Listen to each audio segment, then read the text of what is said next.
ونعوذ بالله من شرور أنفسنا ومن سيئات أعمالنا. من يهده الله فلا مضل له ومن يضلل فلا هادي له. أشهد أن لا إله إلا الله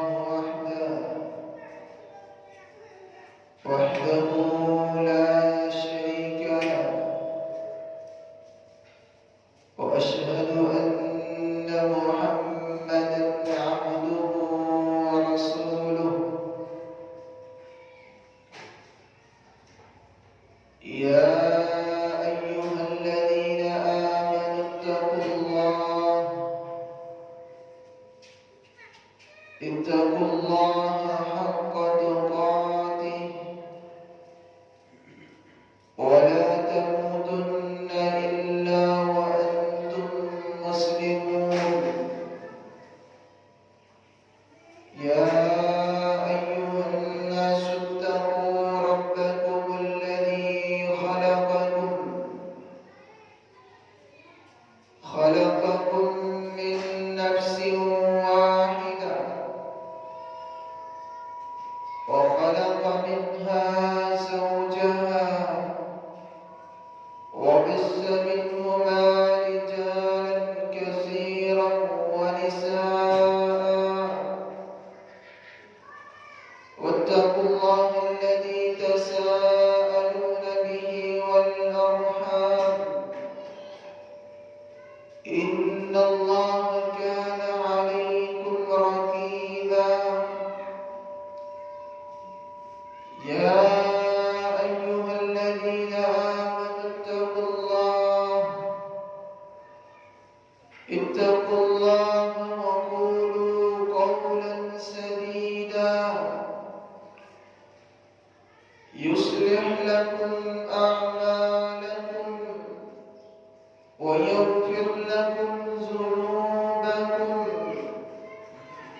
ومن يطع الله ورسوله فقد فاز فوزا عظيما.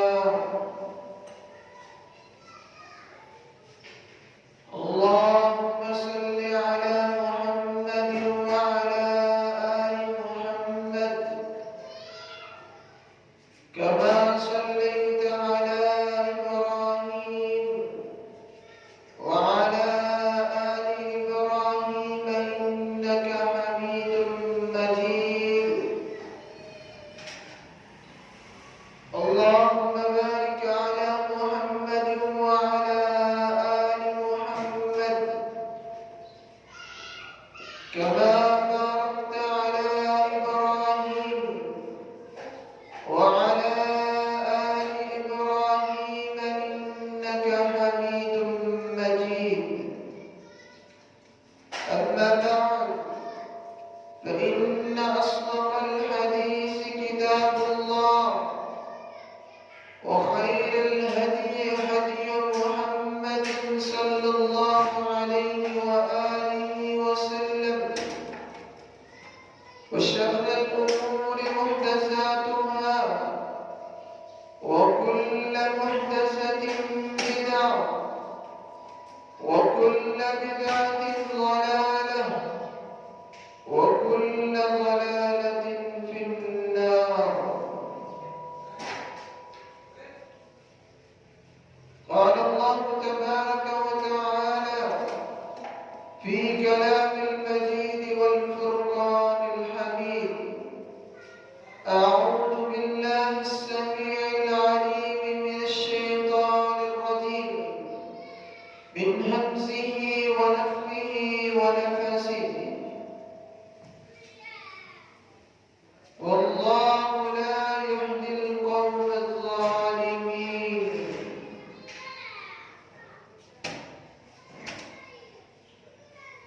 لا يتصدقين سامعين مكرم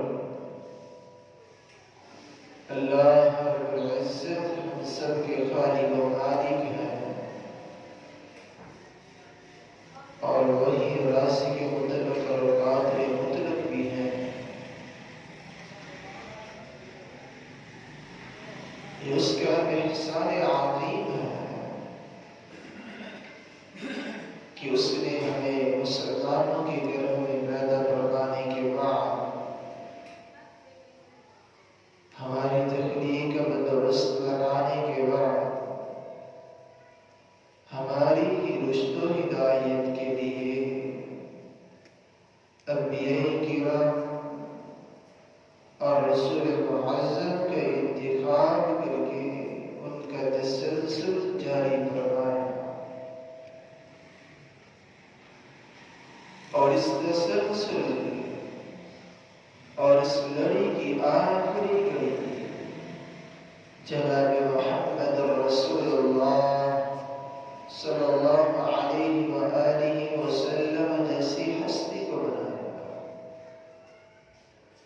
جنہوں نے اپنی زندگی اپنی حیات مبارکہ کے لیل و نہار کو خالصاً اللہ رب العزت کے دین کی خاطر، دین کا سر بلند کرنے کے لیے، اس کی اشاعت کے لیے، ترقی کے لیے وقف کر دیا تھا۔ رسول اللہ صلی اللہ علیہ وسلم نے صحابہ کرام رضی اللہ عنہم کو کچھ ایسے زاویوں سے گزارا اور ان کو سکھائے جن کی وجہ سے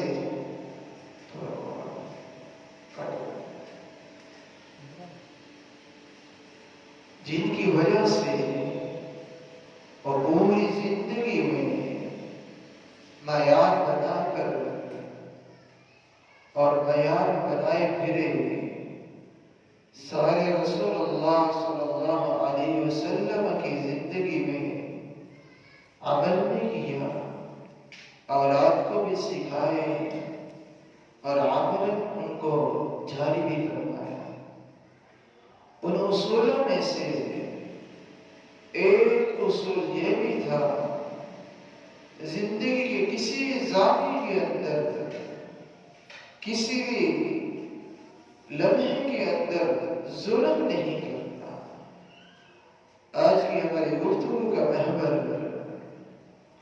ظلم کیا ہے اور ظلم کرنے والا اللہ تعالی سے کیا انجام پاتا ہے، اور ظلم کس طرح ہوتا ہے اور کیا کیا ہے، انہی باتوں پر کچھ تفصیلات بیان کروں گا۔ ظلم غلب یغلب ظلم، کسی کے حق کو چھین لینا، کسی کے حق کو سلب کر لینے کو کہتے ہیں۔ یاد رکھیے، ایک ظالم ہوتا ہے اور ایک اس کا معامل ہوتا ہے، ایک ظلم کرنے والا ہے اور دوسرا شخص کسی کو ظلم پر گزارنے والا ہے، جس کے بارے میں سید عالم جناب محمد رسول اللہ صلی اللہ علیہ وسلم نے فرمایا، من اعان ظالما بباطل لیدحض به حقا فقد بری بذمة اللہ وذمة رسوله۔ جو شخص کسی پر ظلم کرنے میں کسی کی مدد کرتا ہے اور اسے ظلم کرنے پر ابھارتا ہے، فقد بری بذمة اللہ، وہ اللہ کے ذمے سے بری ہو جاتا ہے، اللہ کا ذمہ اس سے اٹھا لیا جاتا ہے، وذمة رسوله، اور رسول اللہ صلی اللہ علیہ وسلم کا ذمہ بھی اس پر ختم ہو جاتا ہے۔ ظلم کیا ہے؟ رسول اللہ صلی اللہ علیہ وسلم نے فرمایا، صنفان من اہل النار تو ایسے مرد اور عورت ہیں جو جہنمی ہیں، آگ میں جائیں گے.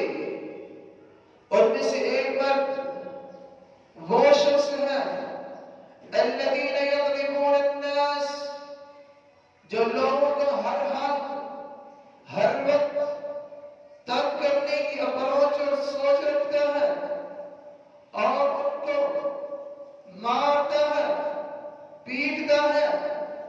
اور حدیث کے الفاظ ہے رسول مکرم صلی اللہ علیہ وسلم نے فرمایا اس کے ہاتھ میں اس طرح کی ایک چیز ہے، ایسا کوڑا ہے جس طرح کسی گائے کی دم ہوتی ہے، ان سے لوگوں کی پٹائی کرتا ہے، لوگوں کو مارتا ہے، تنگ کرتا ہے. یہ جہنمی ہے.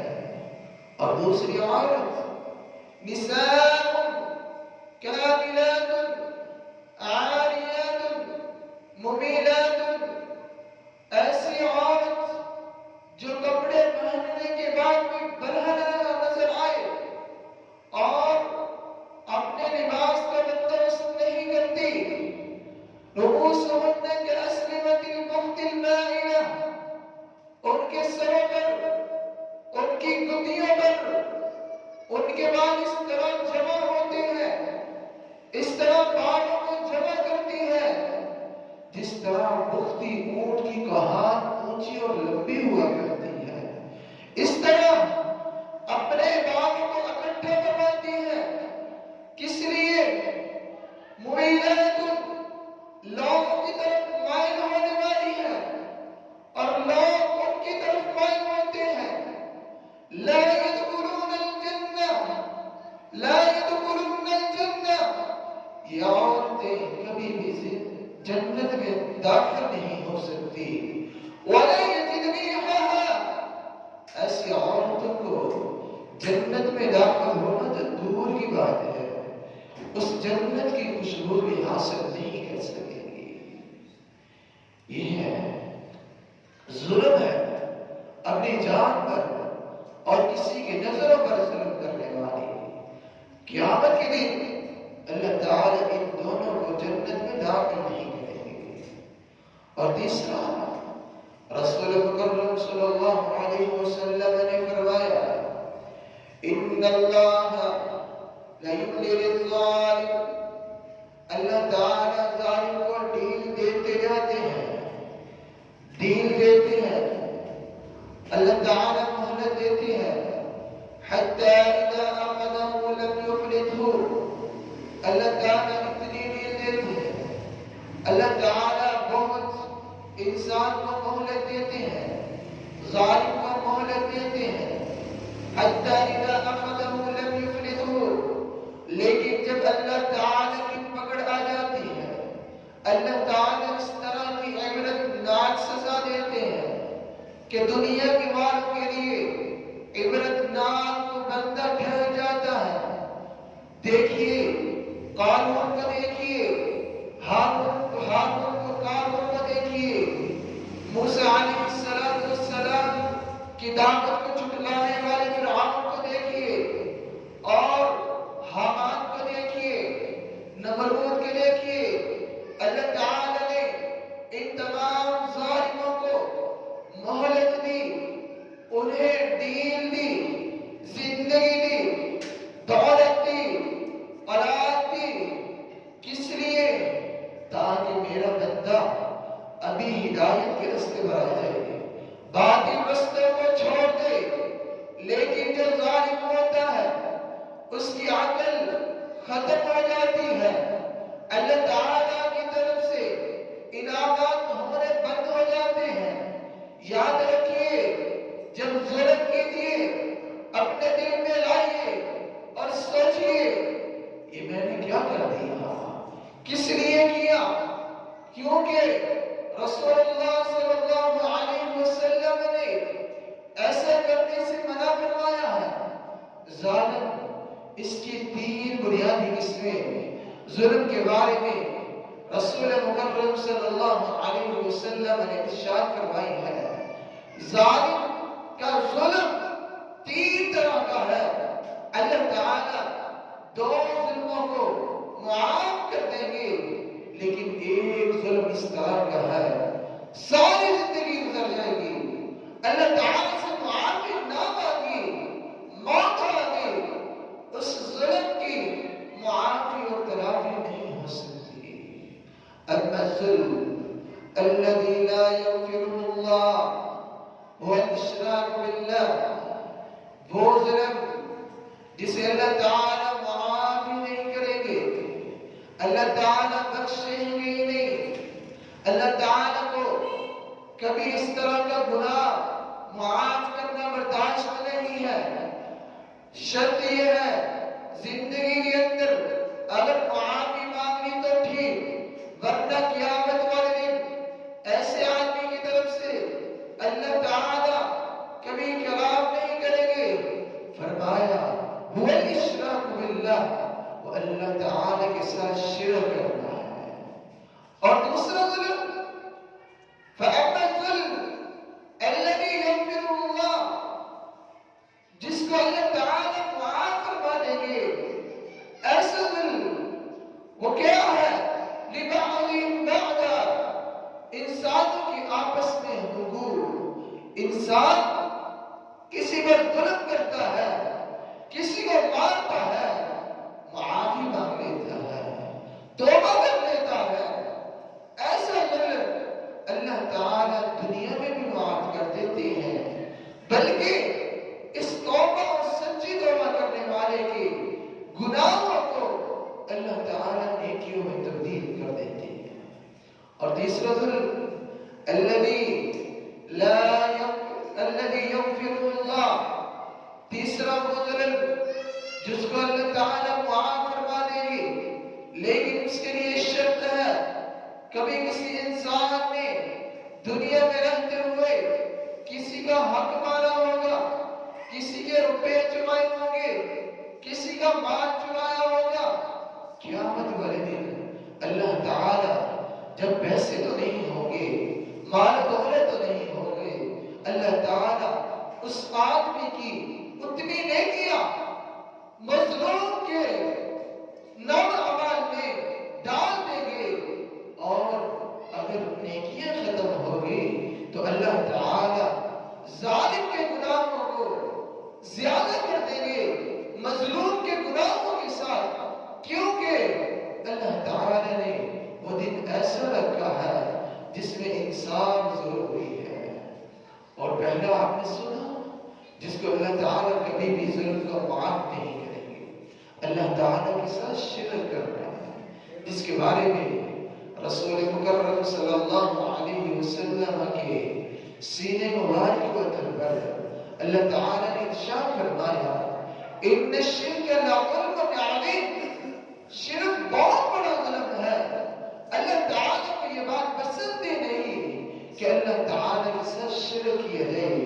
اور آئیے اس کے بارے میں رسول اکرم صلی اللہ علیہ وسلم نے اپنے قرآن مجید کے اندر یہ بات سمجھا دی. فرمایا لقمان، حکیم لقمان، جنہوں نے اپنے بیٹے کو نصیحت کرتے ہوئے فرمایا تھا وَإِذْ قَالَ لُقْمَانُ لِابْنِهِ وَهُوَ يَعِظُهُ يَا بُنَيَّ لَا تُشْرِكْ بِاللَّهِ إِنَّ الشِّرْكَ لَظُلْمٌ عَظِيمٌ. پہلا ظلم شرک کرنا. لقمان اپنے بیٹے کو نصیحت کرتے ہیں، وصیت کرتے ہیں، اے میرے بیٹے، اور اس حالت میں تھے اسے نصیحت کر رہے تھے، اے میرے بیٹے لا تشرک باللہ، یہ ظلم ہے اللہ کے ساتھ کبھی شریک نہ بنانا. ان الشرک لظلم عظیم، شرک بہت بڑا ظلم ہے. اور دوسرا اللہ اللہ تعالیٰ کی حدوں کو توڑ دینا، اللہ تعالیٰ کے بنائے ہوئے قانون کو توڑ دینا، یہ بھی ظلم ہے جس کے بارے میں رسول مکرم صلی اللہ علیہ وسلم کے سینے مبارک پر پتھر کر اللہ تعالیٰ نے قرآن کریم کو نازل فرمایا تِلْكَ حُدُودُ اللَّهِ فَلَا تَعْتَدُوهَا وَمَن يَتَعَدَّ حُدُودَ اللَّهِ فَأُولَٰئِكَ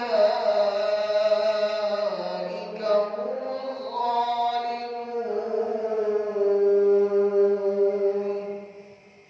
اللہ تعالیٰ کی قانونوں کو توڑا نہیں جاتا۔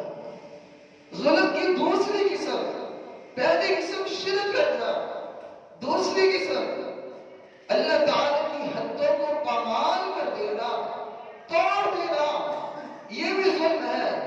فَلَا تَعْتَدُوهَا، ان کو توڑیے گا نہیں۔ وَمَن يَتَعَدَّ حُدُودَ اللَّهِ، جو اللہ تعالیٰ کی حدوں کو توڑے گا، قانون کو توڑے گا، قانون کو اپنے ہاتھ میں لے گا اور کہے گا یہ قرآن پرانی کتاب ہے، منسوخ ہو چکی ہے، ہمیں نیا قرآن چاہیے، نئی کتاب چاہیے، نیا نبی آنا چاہیے، نیا رسول چاہیے، اللہ تعالیٰ کی حدوں کو پامال کرنے والا ہے۔ فرمایا فَأُولَٰئِكَ هُمُ الظَّالِمُونَ، یہ قرآن کبھی منسوخ نہیں ہو سکتا، قیامت آ سکتی ہے، قرآن کبھی منسوخ نہیں ہو سکتا۔ فَأُولَٰئِكَ هُمُ الظَّالِمُونَ، ایسی باتیں کرنے والے دنیا کے اندر بھی رسوا ہے اور انہی لوگوں کو ظالم کہا گیا ہے۔ اور تیسرا موقع جو ظلم ہے، ظالم کا تیسرا کام کیا ہوتا ہے؟ کیا ظلم؟ تیسری قسم فرمایا کسی کے بارے میں مساجد کو برباد کرنے کی میٹنگ کرنا، قرآن نہیں پڑھنا چاہیے، قرآن کی برکات بہت زیادہ ہے، قرآن اور مساجد کا دشمن، مساجدوں کو گرانے والا، مساجدوں کو گرانے والا، فرمایا اس سے بڑھ کر کوئی ظلم نہیں ہو سکتا۔ اس کے بارے میں قرآن کریم میں اللہ تعالی نے نوشتہ ہدایت میں اعلان فرمایا ہے وَمَنْ أَظْلَمُ مِمَّنْ مَنَعَ مَسَاجِدَ اللَّهِ مِمَّنْ مَنَعَ مَسَاجِدَ اللَّهِ أَنْ يُذْكَرَ فِيهَا اسْمُهُ وَسَعَى فِي خَرَابِهَا۔ تیسری ظلم کی قسم، پہلی آپ نے سنے شرک کرنا، دوسرا اللہ تعالیٰ کی حدوں کو پامال کر دینا، تیسرا ظلم اللہ تعالیٰ کے گھروں کو گرا دینا۔ المسجد کل بیت تقی، ہر متقی، ہر نیک لوگ اور ہر پرہیزگار کا گھر ہوا کرتا ہے تو وہ مسجد ہوا کرتا ہے، اس کا دل گھروں کے اندر نہیں لگتا۔ انسان متقی ہو اور اسے نماز کے لیے بلایا جائے نہ آئے، یہ ہو ہی نہیں سکتا۔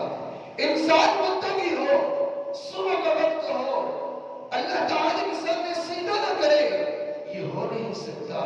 فرمایا مسجد یہ اللہ تعالیٰ کے وہ بندے جو متقی ہوتے ہیں ان کے گھر ہوا کرتے ہیں، مسجدوں کو گرانا نہیں۔ چوتھی قسم ظلم کیا ہے؟ چوتھی قسم سنیے، رسول اللہ صلی اللہ علیہ وسلم نے فرمایا جھوٹی گواہی دینا، کسی کے بارے میں گندا گمان رکھنا، کسی کے بارے میں جھوٹی گواہی دینا۔ جیسے آج کل ہماری عدالتوں کے اندر اور ہماری کچہریوں کے اندر مفتی کے اور پیسے دے کر خریدنے والے گواہ مل جایا کرتے ہیں۔ فرمایا ایسا نہیں ہونا چاہیے، اس آدمی سے بڑھ کر ظالم کوئی نہیں ہو سکتا، جس کے بارے میں رسول اللہ صلی اللہ علیہ وسلم نے فرمایا، اللہ تعالیٰ فرماتے ہیں وَمَنْ أَظْلَمُ مِمَّنْ كَتَمَ شَهَادَةً عِنْدَهُ مِنَ اللَّهِ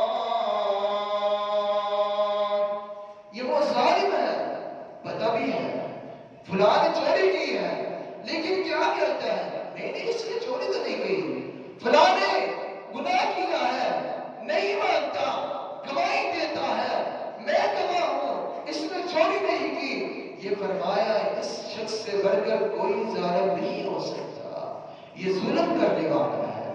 اللہ تعالیٰ ایسے آدمی کو دنیا میں بھی رسوا کر دیں گے، آخرت کے اندر بھی ان کے لیے اللہ تعالیٰ نے دردناک آگ کا انتظام کیا ہے، اور وہ ہمیشہ ہمیشہ اور ہمیشہ اس میں رہیں گے۔ کسی کے بارے میں کس طرح کی گواہی دینا؟ وَالْيَمِينُ الْغَمُوسُ تَدَعُ الدِّيَانَ بِالْعَاقِبَةِ، جو انسان جھوٹی گواہی دیتا ہے، کسی کے بارے میں نہ حق بات کہتا ہے، زندگی کے اندر یاد رکھیے کبھی بھی اس کا درد نہیں بچ سکتا، کبھی بھی زندگی میں کامیاب مرد نہیں بن سکتا اگر کسی کے بارے میں جھوٹی گواہی دینا۔ یاد رکھیے ایسے گناہ سے اللہ تعالیٰ ہمیں محفوظ فرمائے، اللہ تعالیٰ ہمیں ان ظالموں میں سے نہ بنائے جنہوں نے اللہ تعالیٰ کی حدودوں کو پامال کیا، اللہ تعالیٰ کے ساتھ شرک کیا، اللہ تعالیٰ کے نافرمانی کی، اللہ تعالیٰ کے بندوں کے بارے میں جھوٹی گواہی پیش کرنے والے۔ یہ چار قسم کے ظالموں سے اللہ تعالیٰ محفوظ فرمائے۔ پانچواں گناہ، پانچواں ایسا ظلم جو ظالم کرتا ہے، جس کے بارے میں رسول مکرم صلی اللہ علیہ وسلم نے فرمایا جب کسی کو نصیحت دی جائے، کسی کو وعظ کیا جائے، کسی کے بارے میں سچی بات کی جائے، قرآن و حدیث کی بات سمجھائی جائے، لیکن وہ نہیں مانتا، کہتا ہے میں نہیں مانتا، میرا اور خدا کا معاملہ ہے، دیکھ لوں گا کیا ہوگا، قیامت نہیں آئے گی، اللہ تعالیٰ کے رسول صلی اللہ علیہ وسلم کی بعثت کو نہیں مانتا، فرمایا اس شخص سے بڑھ کر کوئی ظالم نہیں ہو سکتا، جس کے بارے میں قرآن کریم میں اللہ تعالیٰ نے فرمایا وَمَنْ أَظْلَمُ مِمَّنِ افْتَرَى عَلَى اللَّهِ كَذِبًا وَمَنْ أَظْلَمُ مِمَّنِ افْتَرَى عَلَى اللَّهِ كَذِبًا لِيُضِلَّ النَّاسَ بِغَيْرِ عِلْمٍ۔ ایسا آدمی جس کے سامنے نصیحت کی بات کی جائے، اچھی بات کی جائے، قرآن و سنت کی بات کی جائے، علم بھی ہے، فہم بھی ہے، عقل بھی ہے، دولت بھی ہے، ہر چیز اللہ کی دی ہوئی ہے، لیکن کیا کرتا ہے؟ نہیں مانتا۔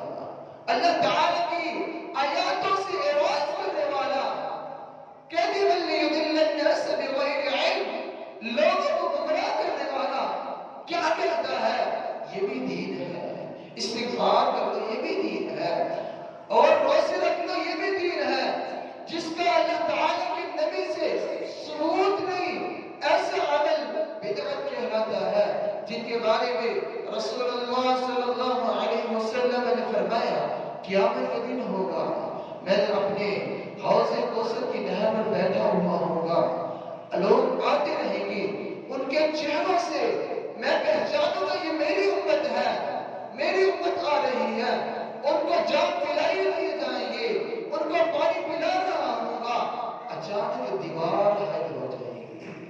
رسول اللہ صلی اللہ علیہ وسلم فرماتے ہیں اللہ تعالیٰ سے پوچھو کہ اللہ یہ تو میری امت ہی ہے، یہ تو میری امت کے لوگ ہیں، ان کے ساتھ اس طرح کیوں ہوا، ان کے سامنے دیوار کیوں حائل کی گئی، انہوں نے کیا برا کیا ہے؟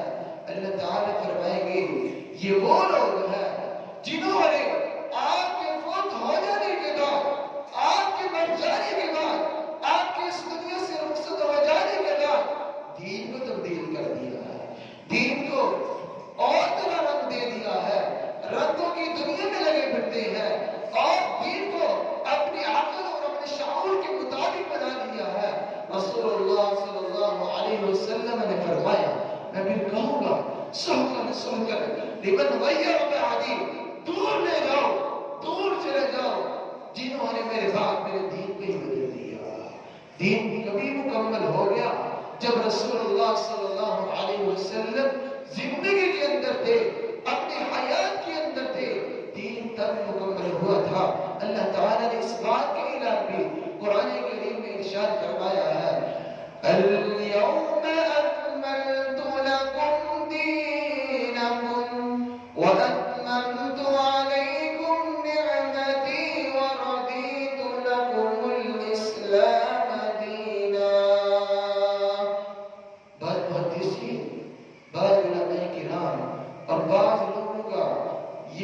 کہنا ہے کہ یہ آیت کریمہ جو میں نے آپ کے سامنے تلاوت فرمائی ہے، قرآن کی سب سے آخری سورت، آخری وحی ہے، اور آخری وہ وحی ہے جو رسول اللہ صلی اللہ علیہ وسلم پر اتری، اور اللہ تعالیٰ نے اس کے اندر فرمایا کیا ہے؟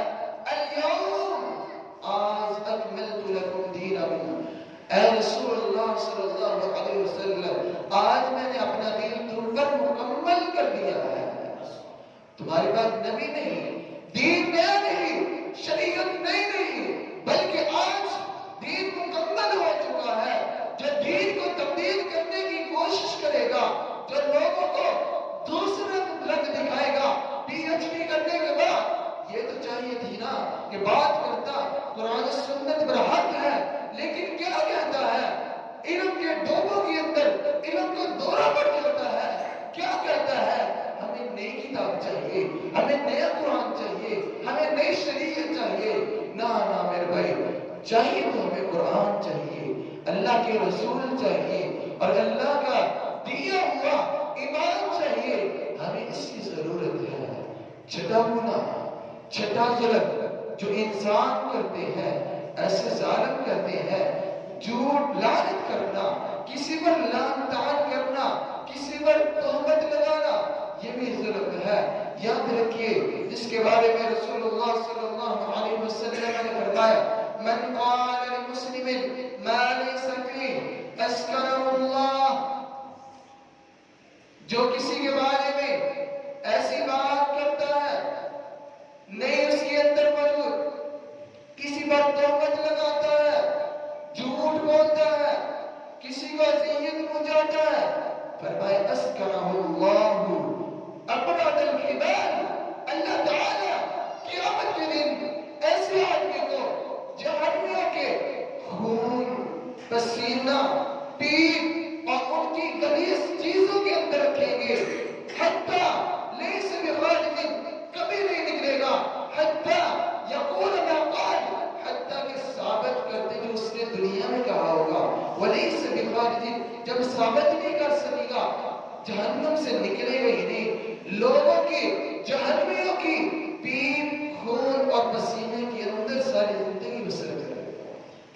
یہ ہوتا ہے کسی پر تہمت لگانا، جھوٹ بولنا، کسی کے بارے میں وہ بات کرنا، لیس منہا، جو اس کے بعد جو بات اس شخص کے اندر نہیں ہے، جو گناہ اس بندے کے اندر نہیں ہے، کسی کے بارے میں یہ بات کرنا، ایسا آدمی بھی ظالم ہوا کرتا ہے۔ یہ ہے 6-7 قسمیں جو میں نے آپ کے سامنے بیان کی ہے، یہ ظالم ہوا کرتے ہیں۔ آئیے ظالم کون ہے؟ رسول اللہ صلی اللہ علیہ وسلم نے فرمایا، رسول اللہ صلی اللہ علیہ وسلم نے اپنے صحابہ کرام سے سوال کیا، اتعلم المفلس، کیا تمہیں جانتے ہو کون مفلس ہے؟ صحابہ کرام رضی اللہ تعالی عنہ نے فرمایا، من لا درہم ولا دینار، مفلس کہتے ہیں اس آدمی کو جس کے پاس روپے نہ ہو، دولت نہ ہو، غریب ہو، اسے مفلس کہتے ہیں۔ رسول اللہ صلی اللہ علیہ وسلم نے فرمایا، تمہیں پتہ ہے مفلس کون ہے؟ صحابہ کرام نے کہا، اللہ کے رسول، مفلس تو وہ ہوگا جس کے پاس درہم نہیں، دینار نہیں، پیسے نہیں، روپے نہیں۔ کہا نہیں، قال لا، میری امت کا مفلس وہ شخص نہیں، میری امت کا مفلس کون ہے؟ فرمایا، میں یاتی، قیامت کے دن آئے گا، بصلاۃ وزکاۃ وصیام وصدقۃ، قیامت کے دن آئے گا، اس کے نامہ اعمال میں روزے بھی ہوں گے، حج بھی ہوگا، اور نیک اعمال بھی ہوں گے، نمازیں بھی ہوں گی، اور بہت نیک عمل کی ہوگی۔ قیامت کے دن آئے گا، اور کیا ہوگا؟ پھر کیا ہوگا؟ اللہ تعالیٰ کے رسول صلی اللہ علیہ وسلم نے فرمایا، دنیا کے اندر کسی کو مارا ہوگا، او ضربہ ہوگا، کسی کو مارا ہوگا، وہ آ جائے گا، کسی کا مال چھینا ہوگا، وہ آ جائے گا، کسی کو قتل کیا ہوگا، وہ آ جائے گا، حتیٰ کہ لوگ آتے رہیں گے، روزے والے روزہ، نماز، صدقات، نیک اعمال ختم ہو مال و دولت تو نہیں ہوگا.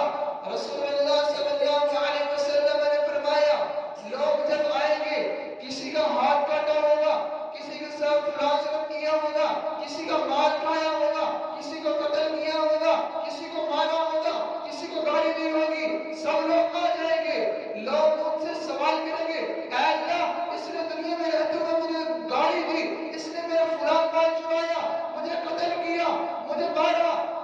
اللہ کے رسول صلی اللہ علیہ وسلم نے فرمایا اللہ تعالیٰ ان کے اس آدمی کے جس نے ظلم کیے ہوں گے, نماز تو بڑی پڑی ہوگی, اس کی نیکیاں اٹھائیں گے, ان لوگوں میں تقسیم کریں گے. تمہیں اتنی گالی دی, یہ لو نیکیاں, تمہیں اس کا مارا, یہ لو نیکیاں, تمہارا مال چرایا, یہ لو نیکیاں, حتیٰ کہ لوگ آتے رہیں گے, اس کی نیکیاں ختم ہو جائیں گی. اللہ تعالیٰ فرمائیں گے کیا؟ فرمایا اس مظلوموں کی جن پر اس نے ظلم کیے ہوئے ہیں, دنیا کے اندر مارا ہوا ہے, گالی دی ہے, چوری کی ہے, ان سب کے گناہوں کو لایا جائے, ان کے گناہ لے کر آئے جائیں گے, اس بڑے نیک اور صالح آدمی کے اوپر ڈال دیے جائیں گے اور اسے جہنم کا بارد بنا دیا جائے گا, جہنم میں چلا جائے گا. کس لیے؟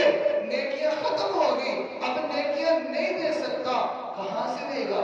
لوگوں کے گناہ ڈال دیے جائیں گے اس پر اور اسے جہنم کا وارث بنا دیا جائے گا.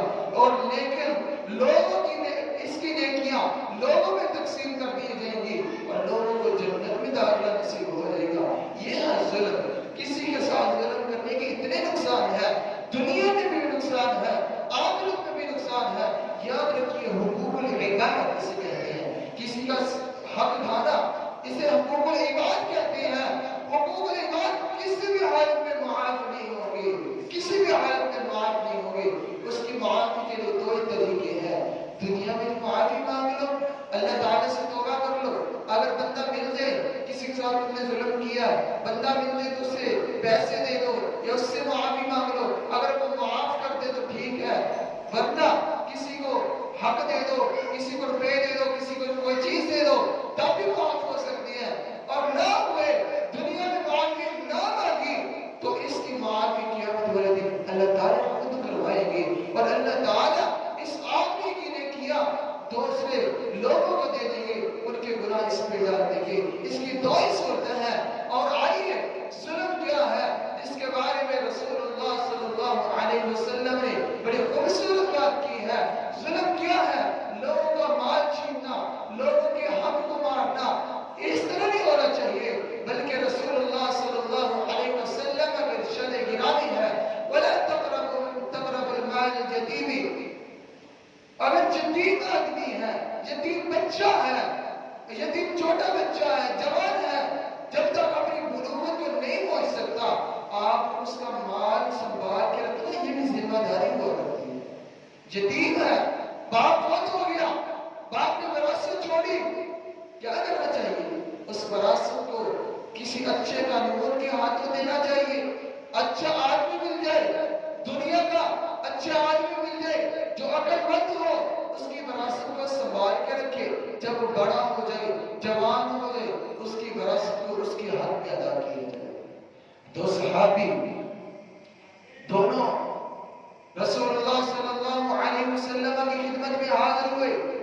عمرہ رضی اللہ تعالی عنہ یہ عورت ہے, اور بشیر رضی اللہ تعالی عنہ یہ مرد ہے.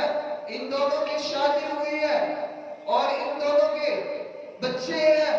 ان کے ایک بچے کا نام نعمان ہے اور ایک ان کی لڑکی ہے, اس کا نام امیہ ہے.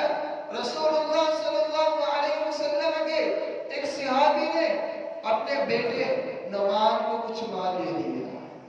اس کی عورت کہنے لگی اگر آپ نے اپنے بیٹے کو مال دیا تو اپنی بیٹی کو بھی دیجیے.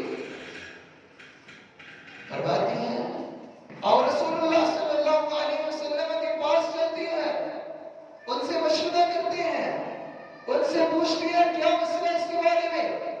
رسول اللہ صلی اللہ علیہ وسلم کے پاس گئے.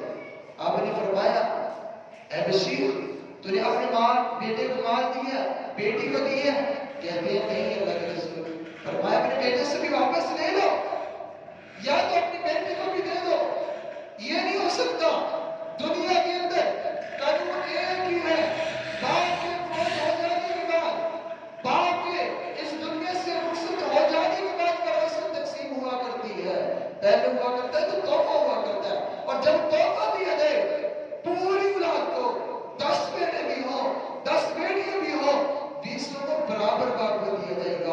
وراثت کا قانون ہے جب باپ موجود ہے، باپ کے بعد وراثت تقسیم ہوا کرتی ہے، لڑکوں کے لیے 2 حصے ہوا کرتے ہیں، لڑکی کے 1 حصہ ہوا کرتی ہے۔ آج ہم کیا کرتے ہیں؟